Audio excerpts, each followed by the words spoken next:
দুধ ভাত, 3 বেলা আমাদের পাতে ঘন হয়ে থাকতো। আমাদের মা ছিল ছোট্ট পুকুর, আমরা তাতে দিন রাত সাঁতার কাটতাম।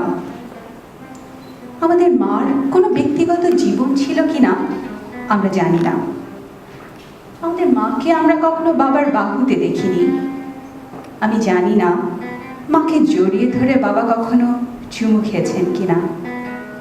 চুমু খেলে মা ঠোঁট ওরকম শুকনো থাকতো না। আমরা ছোট ছিলাম, কিন্তু বছর বছর আমরা বড় হতে থাকি। আমাদের মা বড় ছিল, কিন্তু বছর বছর মা ছোট হতে থাকে। 6ষ্ঠ শ্রেণীতে পড়ার সময়ও আমি ভয় পেয়ে মাকে জড়িয়ে ধরতাম। 7ম শ্রেণীতে ওঠার পর ভয় পেয়ে মা একদিন আমাকে জড়িয়ে ধরে। আমাদের মা দিন দিন ছোট হতে থাকে। আমাদের মা দিন দিন ভয় পেতে থাকে। আমাদের মার বুনো ফুলের পাপড়ি নয়, সারাদিন ঝরে ঝরে পড়ে না। আমাদের মার ধান ক্ষেত নয়, সোনা হয়ে বিছিয়ে থাকে না। আমাদের মার দুধ ভাত নয়, আমরা দুধ ভাত পছন্দ করি না।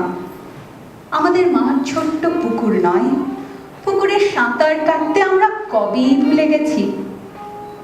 কিন্তু আমাদের মা আজও অশ্রুবিন্দু।